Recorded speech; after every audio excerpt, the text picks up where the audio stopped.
Hi guys, कैसे आप सभी लोग। तो आज हम लोग करने वाले हैं आईसीएसई बोर्ड क्लास 9 का फिजिक्स का थर्ड चैप्टर जो है लॉस ऑफ मोशन। तो फिर चलिए बिना देरी किए वीडियो को स्टार्ट करते हैं। सबसे पहले है व्हाट इज फोर्स। फोर्स क्या होता है? A force is any push और pull by which a body can change its state from motion to rest and from rest to motion. अब ये एक फोर्स है, ठीक है। फोर्स एक पुश या फिर पुल है जिससे एक बॉडी मूव करती है या जिससे हम एक बॉडी को रोक सकते हैं। अब मूव करती है, मान लो ये एक फुटबॉल पड़ी है, ठीक है यार, थोड़ी सी अच्छी बन जा। मान लो ये एक फुटबॉल पड़ी है, ये रेस्ट पे है और अगर आपने इस पर किक मारी तो ये मूव करेगी। तो आपने इस पर क्या अप्लाई किया? आपने इस पर अप्लाई किया फोर्स। और अगर ये फुटबॉल आ रही है और यहाँ पे एक गोलकीपर खड़ा, ठीक है, उसने फुटबॉल को रोका, ये फुटबॉल रुक गई। तो ये कैसे रुकी? उसने भी क्या अप्लाई किया? फोर्स अप्लाई किया, ठीक है। नेक्स्ट है इफेक्ट्स ऑफ फोर्स। अब फोर्स के इफेक्ट्स क्या होते हैं? Force can make a body that is at rest to move. अब मान लो एक बॉडी रेस्ट पे है, जैसे कि मैंने फुटबॉल की एग्जांपल दी थी, उसे मूव कर सकता है force. It can stop a moving body और स्लो इट डाउन, वही गोलकीपर वाली example. It can accelerate the speed of a moving body. अब मान लो ये फुटबॉल एक हल्की हल्की सी जा रही है और उधर से किसी ने और तेज किक मारी तो उसकी जो एक्सेलरेशन है वो इंक्रीज हो जाएगी। It can also change the direction of a moving body along with its shape and size. अब चलो हम फुटबॉल की एग्जांपल लेके चलते हैं। अब फुटबॉल में क्या होती है? हवा होती है। जब हम ज़ोर से उसे किक मारते हैं, उसकी वीडियो रिकॉर्ड करके कभी स्लो मोशन में देखना कि जो फुटबॉल होती है ना वो थोड़ी सी ऐसे हो जाती है जब हम उसे किक मारते हैं। नेक्स्ट आ गया कॉन्टैक्ट फोर्स। अब फोर्स होते भी दो तरह के हैं, ठीक है, टू टाइप्स ऑफ फोर्स, एक कॉन्टैक्ट और एक नॉन कॉन्टैक्ट। अब कॉन्टैक्ट फोर्स क्या होता है? A force that acts between two objects are physically in contact with each other is known as contact force. अब दो चीज़ें हैं, दो चीज़ों का जब एक कॉन्टैक्ट में होंगे, मान लो एक ये ऑब्जेक्ट है, ये है। अब जब ये कॉन्टैक्ट में है, ये इसके ऊपर फोर्स लगा रहा है तो इसे कहते हैं कॉन्टैक्ट फोर्स। चलो फिर से फुटबॉल की एग्जांपल ले लेते हैं। ये फुटबॉल है, आपने इसे किक मारी, इस पर आपका बैट टच हुआ, वो आप दोनों कॉन्टैक्ट में है तो इसे कहते हैं कॉन्टैक्ट फोर्स।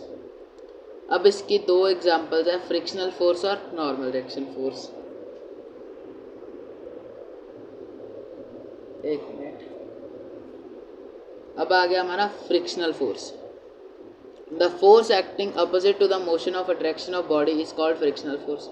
ये तो हमें पता ही है कि अगर आप यहाँ पे फोर्स लगा रहे हो तो फ्रिक्शनल फोर्स इसके ऑपोजिट एक्ट करेगा।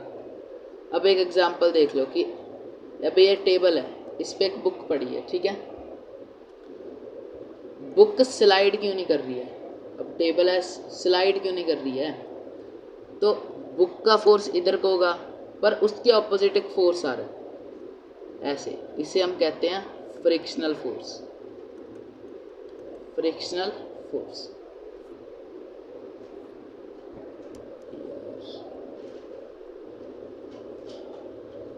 क्या हो रहा है? हाँ, नेक्स्ट हमारा normal reaction force. When a body is placed on a surface it exerts force downwards but the body do not fall down because some force is also exerted upward and the quantity of both force is same, so it is called normal reaction force. तो मान लो ये आपका एक कोई भी surface है, ठीक है, ये एक सरफेस है, इस पर एक ब्लॉक पड़ा है, ये एग्जांपल दी है मैंने, ठीक है। अब ये ब्लॉक नीचे को फोर्स तो लगा रहा है पर ये, चलो इसे टेबल ही लेते हैं सेम एग्जांपल, पर ये जो टेबल है ये नीचे का क्यों नहीं आ रहा? नीचे को ये टेबल क्यों नहीं आ रहा? क्योंकि जो ये टेबल है ये भी जितना फोर्स इसका है उतना ही फोर्स ये टेबल ऊपर को लगा रहा है, इसलिए ये जो यहाँ पे ये जो बॉक्स है ये स्टेबल है, इसे हम कहते हैं नॉर्मल रिएक्शन फोर्स। अरे भाई मैं हर बार भूल जाता हूँ। तो नेक्स्ट आ गया हमारा non contact force. The force experienced bye a body without physical touch is called non contact force. अब फोर्स बिना किसी बॉडी को टच किए जो फोर्स लग रहा है उसे कहते हैं नॉन कॉन्टैक्ट फोर्स। इसकी सबसे बड़ी एग्जांपल है मैग्नेटिक फोर्स। कि मान लो एक मैग्नेट यहाँ पे पड़ा है, आपको मॉन्स्टर मैग्नेट तो पता ही होगा। मान लो ये है हमारा मॉन्स्टर मैग्नेट। अब एक मैग्नेट यहाँ पे पड़ा है, इनके बीच में मान लो डिस्टेंस है 50 सेंटीमीटर का, ठीक है। अब ये दोनों कॉन्टैक्ट में तो है नहीं, पर ये जो मॉन्स्टर मैग्नेट है ये अपना फोर्स लगा के इसको अपनी तरफ अट्रैक्ट करेगा, ठीक है, अपनी तरफ अट्रैक्ट करेगा। तो ये एक फोर्स लग रहा है, अट्रैक्शन का फोर्स लग रहा है, ठीक है। इसे ही हम कहते हैं नॉन कॉन्टैक्ट फोर्स। और इसकी और एग्जांपल है ग्रेविटेशनल फोर्स और electrostatic force.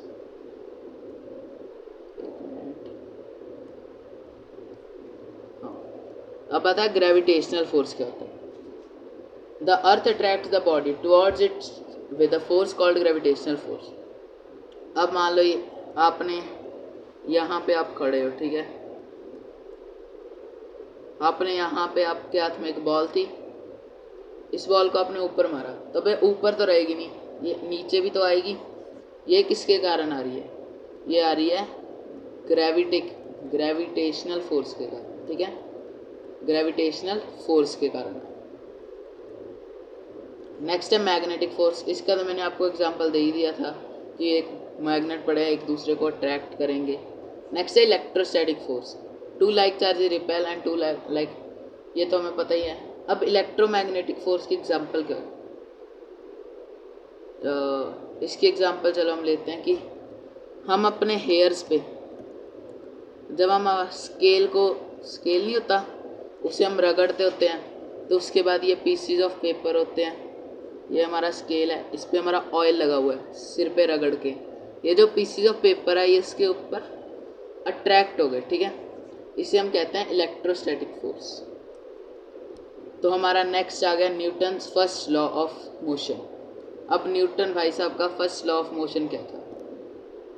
If a body is at rest then it will be at rest, and if a body is in motion then it will be in motion until an external force is applied on it. अब मैंने सबसे starting में आपको एक football की example दी गई। एक football पड़ी है, अब जब तक हम इसे किक नहीं करेंगे तब तक ये फुटबॉल ऐसी पड़ी रहेगी, ना ये ऐसे जाएगी ऐसे जाएगी ऐसे जाएगी ऐसे जाएगी, ऐसी पड़ी रहेगी। जब हम इसे किक करेंगे तब ये मूव करेगा, ठीक है। तब ये रेस्ट पे थी तो रेस्ट पे ही है, ये मोशन में नहीं है जब तक हमने फोर्स नहीं लगाया। देखो वही एग्जांपल दी है, football is kept in the ground in the state of rest वाली। तो नेक्स्ट आ गया हमारा इनर्शिया क्या होता है? The tendency of a body to be in state of rest and motion is called inertia. अब एक बॉडी की टेंडेंसी, ठीक है, टेंडेंसी होती है कि वो कौन सी स्टेट में रहेगा। रेस्ट में है तो रेस्ट में ही रहेगा, मोशन में है तो मोशन में ही रहेगा। अब ये दो तरह के इनर्शिया होते हैं, एक होता है इनर्शिया ऑफ रेस्ट, होता है inertia of motion.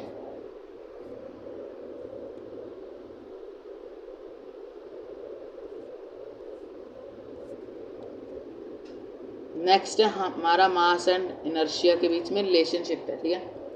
Mass and inertia directly proportional, like more the mass more inertia. अब अगर मास ज़्यादा होगा तो इनर्शिया भी ज़्यादा होगी, less the mass less the inertia. अब इसे सिंपल वर्ड्स में कहेंगे, more the mass of a body more difficult is it to move of rest. अब ये हमारी एक वॉल है, ये किस में है? रेस्ट में है।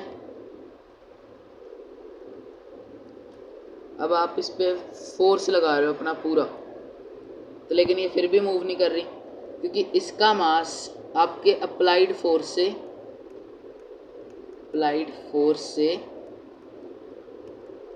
10 टाइम्स ज़्यादा है। जब इसका मास ज़्यादा है तो ये तो मूव ही नहीं करेगी। इसलिए मास और इनर्शिया दोनों डायरेक्टली प्रोपोर्शनल होते हैं।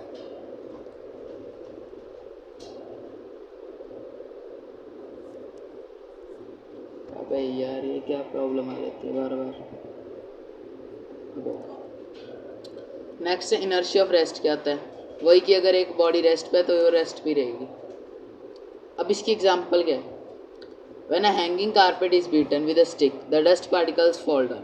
अब मैंने ये एग्जांपल इसलिए ली है क्योंकि ये जो एग्जांपल है ये एग्जाम्स में सबसे ज़्यादा पूछी गई एग्जांपल है। अब ये क्यों ऐसा होता है कि मान लो आपने यार अभी ये है, ठीक है, आपने यहाँ पे एक कारपेट हैंग कर दिया। जब आप इसे बीट करते हो तो इससे जो डस्ट पार्टिकल्स है इसमें बीच में वो नीचे आ जाते हैं। तो ऐसा क्यों होता है? The reason is when we hang a carpet and beat it with a stick it comes in motion. अब जब आप इसे मारते हो, ठीक है, ये मोशन में आ जाता है, हिलने लग जाता है। पर जो डस्ट पार्टिकल्स है उसको तो हमने मोशन में नहीं लाया, वो तो अपनी स्टेट ऑफ रेस्ट में है। इसलिए जो डस्ट पार्टिकल्स है वो नीचे आती कारपेट। ये देखो, अब कारपेट मूव कर गया, डस्ट पार्टिकल्स वही हैं तो वो नीचे गिर जाएंगे ड्यू टू ग्रेविटी। ठीक है, अबे यार हर बार हो जाता है यार।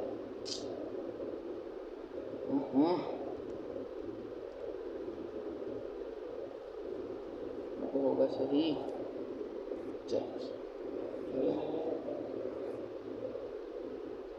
अबे भाई आगे हो। हाँ हो गया भाई, सॉरी भाई, कुछ टेक्निकल प्रॉब्लम्स। नेक्स्ट है inertia of motion. If a body will be in motion then it will be in motion. अगर ये मोशन पे है तो ये मोशन भी रहेगी। For example when a passenger jumps out of a moving train he falls down. अब एक ट्रेन मान लो, भाई यार ड्राइंग अच्छी है, ट्रेन चल रही है, एक बंदा है, ठीक है, चलती ट्रेन से छाल मार दी सीधा, क्या हो जाएगा? गिर जाएगा। This is because in train, अब ये ट्रेन है, ये चल रही है, उसमें वो उस इंसान की बॉडी किस में है? मोशन में है, ठीक है। पर जब वो सडनली ग्राउंड को टच करता है, ग्राउंड को टच करता है, ग्राउंड थोड़ा ना मोशन में है, ग्राउंड तो रेस्ट में है। अब जब सीधा मोशन से रेस्ट में आएगा तो उसकी बॉडी अनस्टेबल हो जाएगी, इसलिए वो नीचे गिर जाता है। इसलिए जब भी आप चलती ट्रेन से उतरते हो ना तो आपको थोड़ा सा ग्राउंड पे भागना पड़ता है ताकि आपकी बॉडी धीरे धीरे से रेस्ट में आए। अगर एकदम से रेस्ट में आ जाती है वो अनस्टेबल हो जाएगी।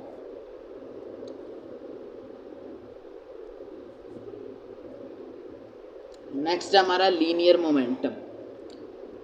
If bodies of different masses are thrown at same time with same force, the body with the lighter mass requires less force to stop and the body with more mass requires more force. अब ये तो आपको पता ही है कि एक car आ रही है और एक साइकिल आ रहा है, दोनों आ रहे हैं सेम स्पीड पे। ऐसे होता नहीं, चले इमेजिनेशन लगा के चलते कि दोनों सेम स्पीड पे आ रहे हैं, तो अब कार को रोकना आसान होगा कि साइकिल को? ऑब्वियसली साइकिल को रोकना आसान होगा क्योंकि इसका मास जो है कार से बहुत ज़्यादा कम है। Actually force need to stop a body in given time depends on the product of both mass and velocity. अब कितना फोर्स चाहिए उस चीज़ को रोकने के लिए, उस पर अब किस पे डिपेंड करेगा? एक तो उसकी स्पीड और उसका मास कितना। इसलिए न्यूटन के सेकंड लॉ तो नहीं है ये, इसलिए इसका फॉर्मूला बना है P is equal to m into v. अब P हम लेते हैं लीनियर मोमेंटम को, मतलब कि स्ट्रेट पाथ में, ठीक है। M मास, V वेलोसिटी। अब मत आइए भाई, क्या यार, एक मिनट, चलो। नेक्स्ट है हमारा चेंज इन मोमेंटम। अब जो मोमेंटम है चेंज कैसे होगा? The change in product of m v क्या था? Momentum. Can be due to change in mass और वेलोसिटी।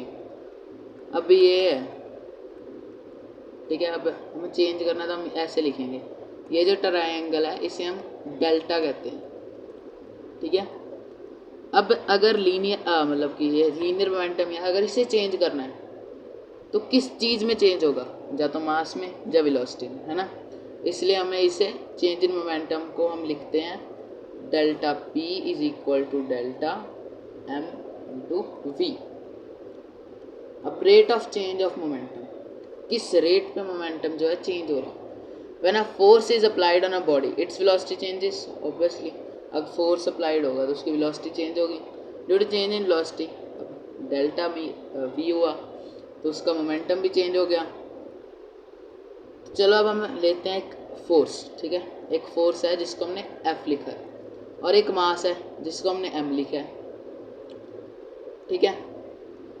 कहाँ गया? Body of mass M for time T और टाइम लिया हमने T, due to which its velocity changes from U to V। अब U हमने लिया इनिशियल वेलोसिटी और फाइनल वेलोसिटी को लिया हमने V।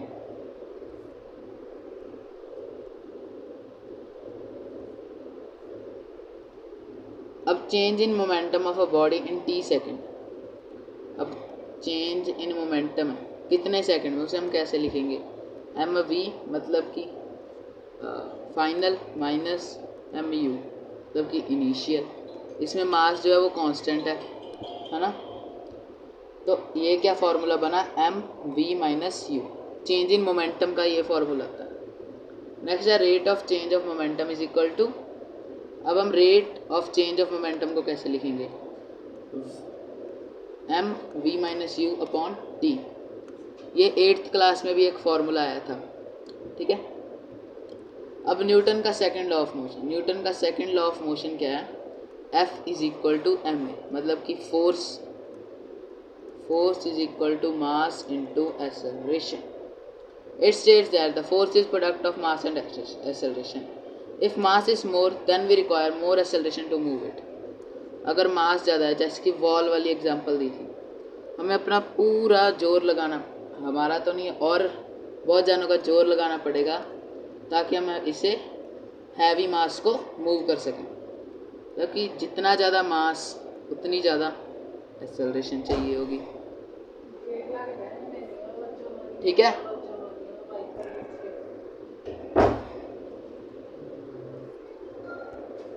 एक मिनट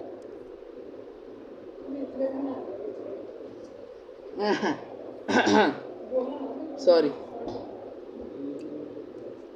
अब न्यूटन ने अपने बेसिक एक्सपेरिमेंट किए कुछ, उस पे उसने कंक्लूड किया, उसका कंक्लूजन ये आया कि the acceleration produce in a body of a given mass is directly proportional to the force applied on it. अब एक्सेलरेशन है एक प्रोड्यूस हुई in a body of a given mass is directly proportional. Acceleration increase होगी तो force भी increase हुआ होगा, है ना। जितना ज़्यादा हम फोर्स लगाएंगे उतनी ज़्यादा एक्सेलरेशन होगी। तो ये उसके बेसिस पे एक ग्राफ बना है। इसमें मास जो है हमारा कांस्टेंट है, ठीक है। एक्सेलरेशन और फोर्स ये। अब मास कांस्टेंट होगा तो ये ग्राफ की ऐसे बिल्कुल स्ट्रेट लाइन बनेगी। ये थोड़ा सा थ्योरी वाला पार्ट है। नेक्स्ट है the force need to produce an acceleration is directly proportional to mass. अब अगर फोर्स ज़्यादा होगा तो मतलब कि मास, अब हम यार इसको सिंपल वर्डिंग में समझाते हैं। देखो हमारा मास ज़्यादा है, ठीक है। मान लो हमारा मास होगा कुछ 50 किलो, ठीक है। तो अगर हम उस पर 1 न्यूटन की फोर्स लगाएं तब तो वो मूव नहीं होगा, हमें उस पर बहुत ज़्यादा फोर्स लगानी होगी। इसलिए डायरेक्टली प्रोपोर्शनल है कि अगर मास ज़्यादा होगा तो हमें उस पर फोर्स भी ज़्यादा लगानी पड़ेगी। अरे ये हर बार आ जाता है रेड डॉट, पता नहीं क्या आता है। अब भाई साहब आगे चलो। हाँ, if we combine both the graphs, अगर हम दोनों ग्राफ्स को कंबाइन कर दें कि क्या था, फोर्स था डायरेक्टली प्रोपोर्शनल मास के और फोर्स किसके डायरेक्टली प्रोपोर्शनल था? यस, वेलोसिटी के। तो उससे हमारा वेलोसिटी या फिर उसे कहते हैं एक्सेलरेशन, तो इससे हमारा फार्मूला बनेगा F is equal to m into a. तो अब CGS and SI units of force क्या होते हैं, ठीक है। अब SI यूनिट ऑफ फोर्स होता है 1 newton is equal to 1 kg into 1 metre per second, और CGS यूनिट क्या होता है 1 dyne is equal to 1 gram into 1 centimetre per second का स्क्वायर। अब इन दोनों के बीच में रिलेशनशिप है। अब रिलेशनशिप करके क्या बनेगा? 1 न्यूटन इज इक्वल टू 10 की पावर, ये देखो 1 न्यूटन इज इक्वल टू 10 की पावर 5 डाइन। नेक्स्ट है हमारा न्यूटन का थर्ड लॉ, और हम कह सकते हैं उसका last law. Every action has a equal and opposite reaction. Her action का एक इक्वल और ऑपोजिट रिएक्शन होगा। मान लो आपने किसी के थप्पड़ मारा तो वो भी आपके थप्पड़ मारेगा, आपके एक्शन पे उसका भी सेम रिएक्शन। वैसे एग्जाम्पल है नहीं है इसमें, और लिखना भी मत। अब इसकी एग्जाम्पल है, अब एक बुक पड़ी है टेबल पे। ये एक टेबल है, ठीक है। इस पे हमने एक रख दी बुक या ब्लॉक, कोई भी रख लो। ब्लॉक रख देता हूँ, ब्लॉक है। अब ये ब्लॉक नीचे का फोर्स लगाएगा, है ना, लेकिन ये टेबल नीचे क्यों नहीं आ रहा, टेबल दब क्यों नहीं रहा? क्योंकि ये टेबल जो है ये भी सेम फोर्स, बिल्कुल सेम फोर्स लगा रहा है उसके ऊपर। जैसे कि हमने पढ़ा था नॉर्मल रिएक्शन फोर्स, है ना, नॉर्मल रिएक्शन फोर्स बिल्कुल सेम है। जो बॉडी डाउनवर्ड फोर्स लगा रही है उसके equal and opposite, equal force और उसके ऑपोजिट फोर्स लगेगा उसकी ऑपोजिट साइड में। और उसकी नेक्स्ट एग्जांपल है motion of a boat in water. अब ये वाटर है, ये बोट है, और ये हमारा बोट्समैन बैठा है, ठीक है। Like the batsman push, batsman कह रहा हूँ भाई, बोट्समैन पुश वाटर बैकवर्ड बाय ओर। अब ओर क्या होता है, जो ऐसे होते हैं, ठीक है, ऐसे वाले होते हैं जिससे हम पानी को पीछे धकेलते हैं। And water exerts equal and opposite. अब जो बोट्समैन है वो ऐसे पीछे को इससे फोर्स लगाता है ना, वाटर को पीछे धकेलता है, और वाटर वही फोर्स उसके ऑपोजिट डायरेक्शन की लगाती है जिससे हमारी बोट मूव करती है, ठीक है। तो ये हो गया हमारा न्यूटन का थर्ड लॉ ऑफ मोशन। तो बस आज की वीडियो के लिए इतना ही। अगर आपको वीडियो पसंद आई हो तो इसे लाइक और चैनल को सब्सक्राइब ज़रूर करें। तो अब हम मिलते हैं अगली वीडियो में, तब तक के लिए बाय।